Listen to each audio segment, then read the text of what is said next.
നമ്മുടെ ഹൃദയത്തിൻ്റെ ആരോഗ്യം മെയിൻറ്റെയിൻ ചെയ്യാൻ വേണ്ടി നമ്മൾ പുലർത്തേണ്ട ഏറ്റവും അടിസ്ഥാനപരമായിട്ടുള്ള കാര്യം എന്താണ്? സമീകൃതമായിട്ടൊരു ആഹാരം നിലനിർത്തുക എന്നുള്ളതാണ്.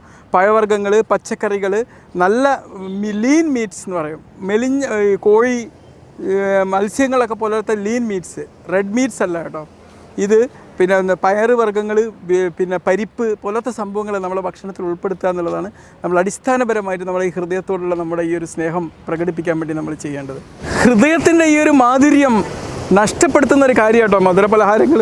അത് ഒഴിവാക്കുന്നതോ അല്ലെങ്കിൽ പരിമിതിപ്പെടുത്തുന്നതോ ആണ് നമ്മുടെ ഹൃദയത്തോടുള്ള ഈ പ്രണയം പൂർത്തീകരിക്കാൻ നമ്മൾ ചെയ്യേണ്ടത്. അതുപോലെ നമ്മളറിയണം, നമ്മുടെ ഉപ്പ് നല്ല രുചിയുള്ള ഭക്ഷണമാണ്, നല്ല ടേസ്റ്റാണ് കഴിക്കാൻ, പക്ഷേ നാവിനത് സംതൃപ്തി നൽകും, പക്ഷേ നമ്മുടെ ഹൃദയത്തിന് അത് അപകടം ഉണ്ടാക്കും. അതൊക്കെ വളരെ റെയർലി കഴിക്കുന്ന ഒരു സംഭവമാക്കി മാറ്റുക. സാച്ചുറേറ്റഡ് ഫാറ്റി ആസിഡുകൾ, ഇത് നമ്മുടെ ഹൃദയത്തിന് ഇഞ്ചുറി ഉണ്ടാക്കുന്നതാണ്. റെഡ് മീറ്റിലൊക്കെ ധാരാളം അടങ്ങിയിട്ടുണ്ട്. അതൊക്കെ പരിമിതിപ്പെടുത്തുക.